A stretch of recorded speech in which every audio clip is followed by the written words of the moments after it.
नमस्कार सभी को एक बार फिर से स्वागत है एक और नई वीडियो में। और मैं पढ़ रहा हूँ पतंजलि योग सूत्र।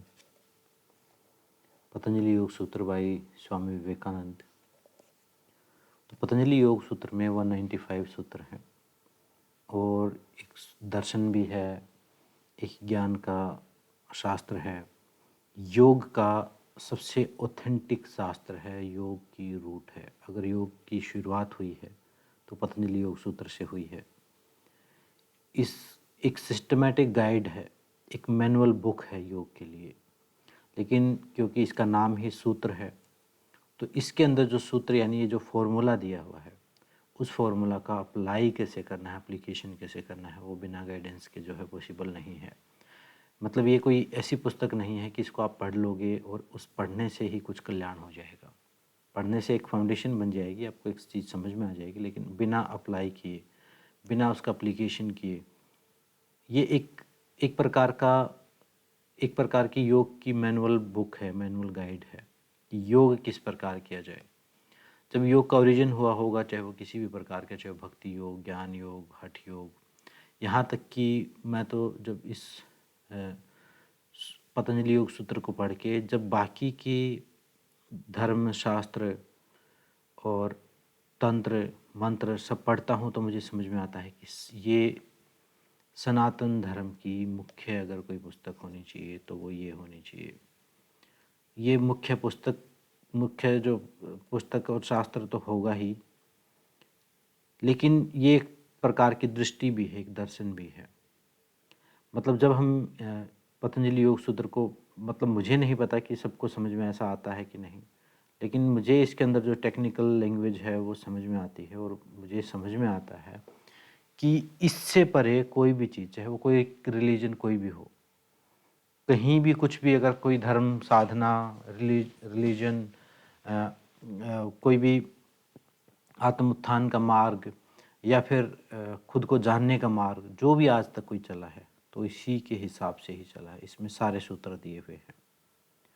मतलब ये एक सीक्रेट बुक होनी चाहिए। इसको पढ़ के तो ऐसा लगता है कि मतलब ये ऐसे आम जनमानस तक तो इसकी पहुंच ही नहीं होनी चाहिए। लेकिन हमारे ऋषियों को भी पता था कि एक शास्त्र जो है वो किसी गलत हाथ में भी लगे तो उसको किस प्रकार से उसमें चीज़ें लिख भी देनी है और उसमें उसको इस टाइप से लिखा होता है कि इसकी मल्टी लेयर्स है। जैसे जो श्रीमद् भगवत गीता उसकी मल्टी लेयर्स है। आप हर बार पढ़ोगे तो आपको हर तरीका, हर हर किसी की का आपको अपना ज्ञान एक अलग तरीके से समझ में आएगा। तो ऐसे ही इसकी भी बहुत सारी लेयर्स है।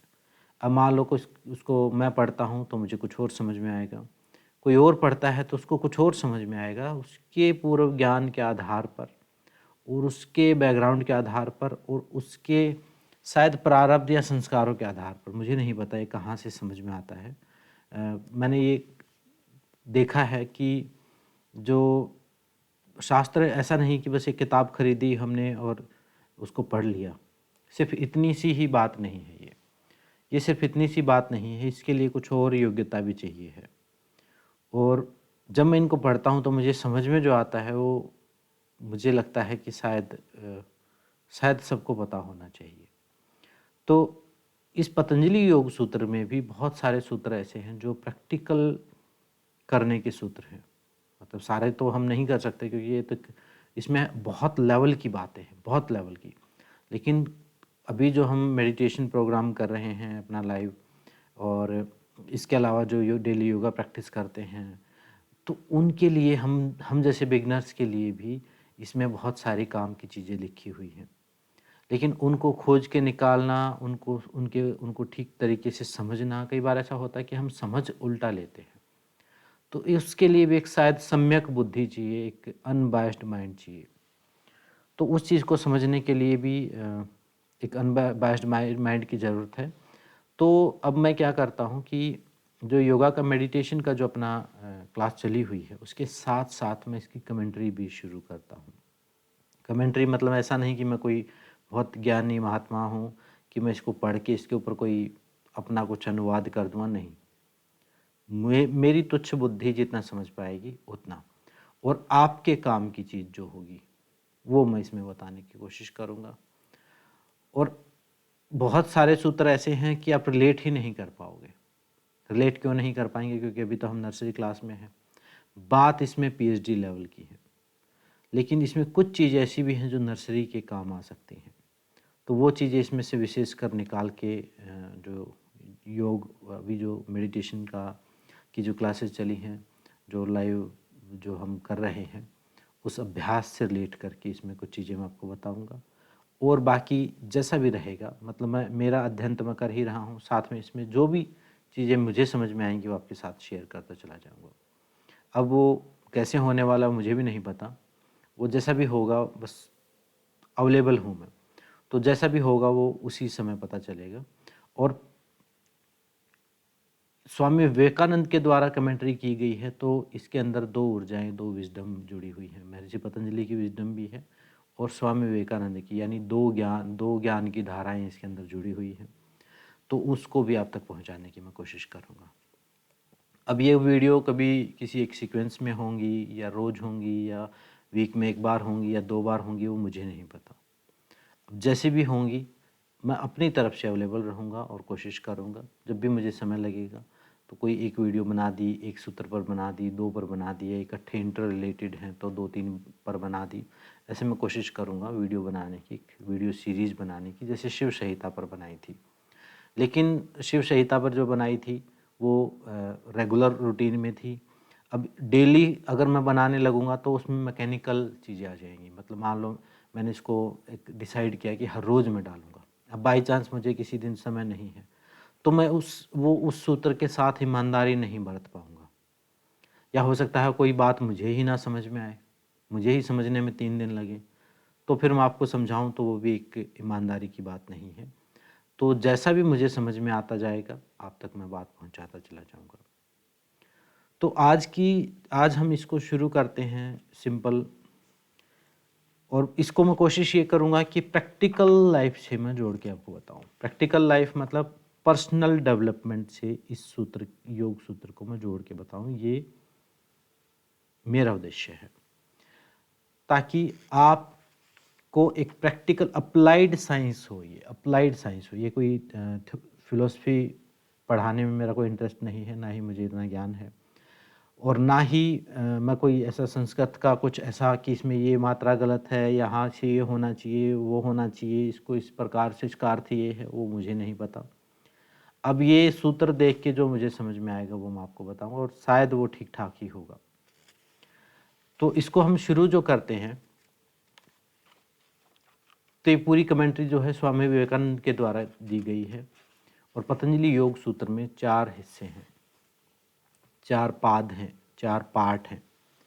पहला है साधन पाद, समाधि पाद। समाधि पाद का मतलब है कि पहले रिजल्ट के बारे में ही बता दिया है कि अंत क्या होने वाला है। फिर साधन पाद है, किस प्रकार से हम उस चीज़ को कर सकते हैं। फिर विभूति पाद है, फिर कैवल्य पाद है। मतलब समाधि पाद जो है, क्योंकि योग का मुख्य उद्देश्य समाधि को प्राप्त करना है, और समाधि का मतलब मर जाना नहीं है, शरीर त्याग देना नहीं है। समाधि का मतलब एक हो जाना, योग मतलब जोड़ना। तो उसके बारे में पहले बताया हुआ है। फिर उसके साधन क्या क्या हो सकते हैं, क्या क्या हम उपयोग कर सकते हैं, क्या क्या प्रैक्टिसेस, वो सब बताया है। फिर उसके दौरान विभूतियाँ क्या मिलेंगी आपको, क्या क्या रिवॉर्ड मिलेगा, क्या सिद्धियाँ मिलेंगी, किस चीज़ से उसका फिर वो योग आपको लगाना आ गया तो उस योग के क्या क्या उपयोग हो सकते हैं, वो सब है उसमें। और फिर केवल्य पाद में मुक्ति की बात की गई है। तो सबसे पहला जो सूत्र है वो है अथ योग अनुशासनम। अथ योग अनुशासनम, अथ योग अनुशासनम कहा है स्वामी विवेकानंद ने कहा, नाउ कंसंट्रेशन इज एक्सप्लेन्ड, कि अब यहीं से हम योग रूपी जो एकाग्रता है, मतलब एक धार, जो एक होने की जो कला है, वो जो एक होने का जो अनुशासन है, वो शुरू होता है।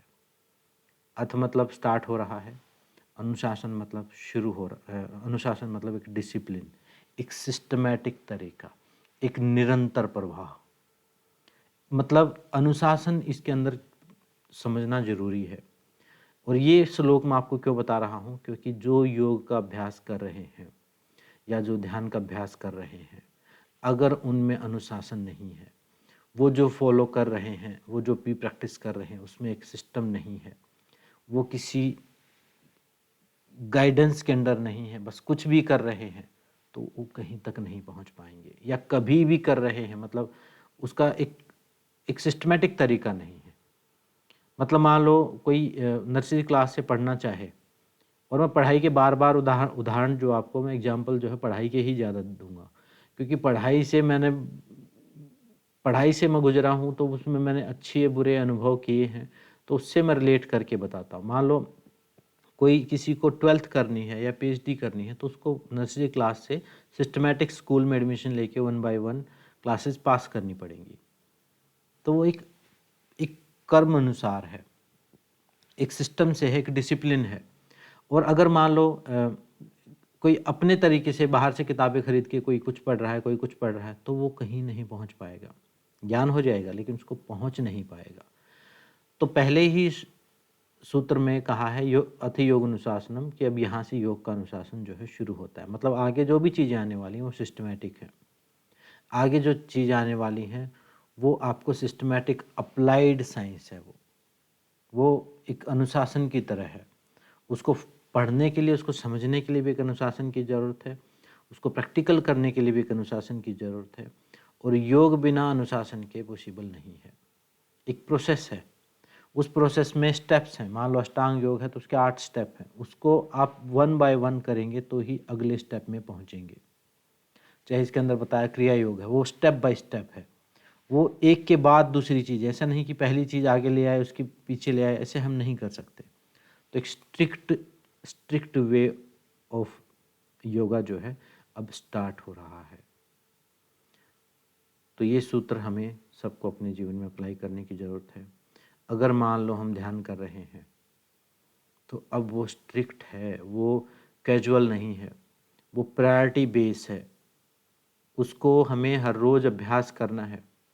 वो कोई चलते फिरते करने की, वीकेंड में करने की, टाइम पास करने की चीज़ नहीं है। अगर मान लो हमें रियल असली योग, अगर हम सिर्फ अपने फेसबुक प्रोफाइल में योगी लगाने के बजाय अगर हम अपने जीवन में भी योगी और अपने सामने जो आईना है उसमें योगी बनना चाहते हैं, तो हमें उस अनुशासन की ज़रूरत पड़ेगी। हमें उस अप्लाइड साइंस को अपने ऊपर अप्लाई करना पड़ेगा, तभी हम किसी को कुछ सिखा पाएंगे, तभी किसी आपकी बातों में ऑथेंटिसिटी आएगी। अगर मान लो आपने कभी ध्यान ही नहीं किया, आपने कभी खुद की मेंटल हेल्थ आपकी ठीक नहीं है, तो कोई आपकी बात आप कितना भी समझा दें उसमें वो शक्ति नहीं आएगी, उसमें वो ताकत आपके शब्दों में आने के लिए ये अनुशासन की ज़रूरत है, इस पहले सूत्र की ही ज़रूरत है। और ये सूत्र नहीं है, ये एटम बॉम्ब है। ये दिखने में तो छोटे से ही हैं, लेकिन इसके ऊपर पूरी किताब लिखी जा सकती है। तो डिसिप्लिन के बारे में आप और भी रिसर्च कर सकते हैं, क्या चीज़ होती है डिसिप्लिन, और डिसिप्लिन को किस एंगल से आप अपने जीवन में अप्लाई करेंगे, वो भी आपका एक चिंतन का विषय है। और ये लेकिन सिस्टमेटिक तरीका है, ये 1 बाय 1 आगे बढ़ने वाला प्रोसेस है। इसको करने के लिए स्ट्रोंग माइंडसेट की आवश्यकता है। पहले ही सूत्र में महर्षि पतंजलि ने उस हल्केपन को समाप्त कर दिया है। ये कोई ऐसा धर्मशास्त्र नहीं है जिसके बारे में कहा कि इसको 10 बार पढ़ लें तो मुक्ति प्राप्त हो जाएगी, इतने गाय दान करने का पुण्य प्राप्त हो जाएगा। ये वो चीज़ नहीं है। ये एकदम कोरी साइंस है, एकदम कोरा मैथमेटिक्स की तरह है ये। इसमें किसी भी कल्पना की कोई संभावना नहीं है। महर्षि पतंजलि ने भी इसको इसी प्रकार से बताया है। इसमें किसी धर्म से, किसी भगवान से, किसी उससे जोड़ने की कोशिश नहीं की है। ये एकदम प्योर साइंस है। जैसे पानी अगर कोई गर्म करे, चाहे हिंदू करे, गर्म मुसलमान करे, वो 100 डिग्री पर ही गर्म होगा। चाहे कोई भी धर्म संप्रदाय कहीं से, किसी भी दुनिया का कोई भी व्यक्ति करे। तो ये डिसिप्लिन इसी प्रकार से है कि इन सूत्रों को का जो पालन करेगा, इस साइंस को जो प्रैक्टिस करेगा, वो कैवल्य या मुक्ति को प्राप्त कर ही लेगा, योग को प्राप्त कर ही लेगा। ये एक प्रकार की स्किल है।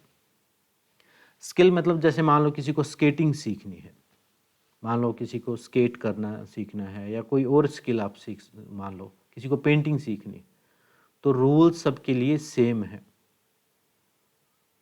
तरीका वही होगा कि स्केटिंग सीख रहा तो कहाँ कैसे पैर रखने हैं, कैसे शुरुआत में प्रैक्टिस करनी है, उसके बाद कहाँ कहाँ प्रॉब्लम आएंगी, फिर कैसे करना है, कैसे स्पीड बढ़ानी है, कैसे खुद को डायरेक्शन देनी है, कैसे ब्रेक लगाने हैं, वो सबके लिए रूल सेम होंगे। तो ये योग का विज्ञान आप जब सीख रहे हैं तो बायस्डनेस को अपने माइंड से निकाल देना होगा। आपका पूर्व ज्ञान क्या है, आप किसको मानते हैं, आप किस धर्म को मानते हैं, किस गुरु को मानते हैं, किस देवी देवता की पूजा करते हैं, इन चीज़ों से एक साइंटिस्ट की तरह अगर आप सोच पा रहे हैं तो ही आप पतंजलि योग सूत्र को ढंग से पढ़ पाएंगे। अगर आप ढंग से नहीं अगर आप न्यूट्रल माइंड के साथ नहीं सोच पा रहे हैं, अनबायस्ड माइंड के साथ आप नहीं सोच पा रहे हैं, तो फिर पतंजलि योग सूत्र जो है वो आपके रंग मतलब एक्सप्लेन आप कर देंगे इसको, लेकिन आपके रंग में रंग जाएगा। वो पतंजलि योग सूत्र नहीं होगा, उसमें आप अपनी चीज़ें भी बहुत सारी ऐड कर दोगे। तो मेरे हिसाब से तो ये एकदम सूखा सूखा, इसमें कुछ लीपापोती की संभावना है ही नहीं, इसमें कुछ रंग बिरंगी चीज़ें हैं ही नहीं, एकदम सटीक, एकदम स्ट्रिक्ट और एकदम सूखा सूखा और एकदम कड़वी दवाई की तरह है। यहाँ पर कोई उदाहरण नहीं दिए गए हैं, कोई रंग बिरंगी कहानियाँ नहीं सुनाई गई हैं, एकदम इलाज की तरह बताया है। ये अष्टांग योग का मार्ग है, या चाहे इसमें क्रिया योग का मार्ग हो, चाहे इसमें जो भी बताया है, इसमें इस बात का बिल्कुल भी ध्यान नहीं रखा गया है कि पढ़ने वाला क्या सोचेगा। जिसके हाथ में ये है, अगर वो यहाँ तो वो बात कबीर दास वाला दोहा मुझे याद आता है कि शीश दे जो आपना, मतलब प्रेम न बारी उपजे प्रेम न हाट बिकाए, शीश दे जो आपना चाहे जो ले जाए, ऐसा कुछ है, राजा प्रजा जाहे सीजे शीश दे ले जाए। हाँ, ऐसा है कि प्रेम न बाड़ी उपजे प्रेम न हाट बिकाए, राजा प्रजा जाहे सीजे शीश दे ले जाए। कि प्रेम जो है ऐसा सस्ता सौदा नहीं है कि किसी दुकान पर बिक रहा होगा या किसी पेड़ पर लगा होगा, चाहे वो राजा हो चाहे वो प्रजा हो, मतलब चाहे वो अमीर हो गरीब हो, चाहे उच्च से उच्च हो चाहे नीचे से नीचे का हो, उसको अपना शीश दे के, अपने अहंकार को दे के प्रेम को प्राप्त कर सकता है। यही एक इतना ही सौदा है, इससे सस्ता सौदा है ही नहीं। तो ये भी जो पतंजलि योग सूत्र है मेरे हिसाब से, और जो मुझे जो समझ में आता है वो यही आता है कि एकदम स्ट्रिक्ट है, ये एक सिलेबस की तरह है। ये इसमें कोई भी लीपापोती उधेड़ बुन कुछ कल्पनाओं की संभावना महर्षि पतंजलि ने छोड़ी ही नहीं है। अगर वो सब चीज़ें हैं पहले, तो पहले ही, इसलिए पहले समाधिपाद बता दिया है, पहले ही बता दिया समाधिपाद, ताकि आपको अपने फ्लक्चुएशन समझ में आ जाए। नहीं तो ये समाधिपाद बाद में भी बता सकते थे। ये उल्टा जब आप पढ़ोगे इसको तो आपको लगेगा कि पहले ही योग के बारे में बता दिया गया है। आपको लगेगा कि जो बात बाद में बताने की थी वो पहले ही बता दी गई है। कारण क्या है? कारण यही है ताकि आपको अपनी फ्लक्चुएशन पहले ही समझ में आ जाए और इसका अध्ययन करते हुए या इसको पढ़ते हुए, इसको अप्लाई करते हुए वो फ्लक्चुएशंस बीच में ना आए। इसको पढ़ना ही अपने आप में एक ध्यान की तरह है। तो एक अनुशासन है, इस अनुशासन को हम शुरू कर रहे हैं आज से, और जैसे मुझे समय लगेगा, जितना मुझे समझ आएगा उतना आप तक मैं पहुँचाने की कोशिश करूँगा। इस वीडियो में इतना ही, मिलते हैं नेक्स्ट वीडियो में। अगले सूत्र के बारे में हम डिस्कस करेंगे और जितना सरल तरीके से होगा उतना मैं कोशिश करूँगा। आप उसमें कुछ सुधार करना चाहो तो कर भी सकते हो, कमेंट में बता देना, कुछ सजेस्ट कर सकते हो, लेकिन मेरे ख्याल से जितना होगा उतना मैं बता ही दूँगा। तो आज की वीडियो में इतना ही, मिलते हैं नेक्स्ट वीडियो में। सबका धन्यवाद, सबको नमस्ते।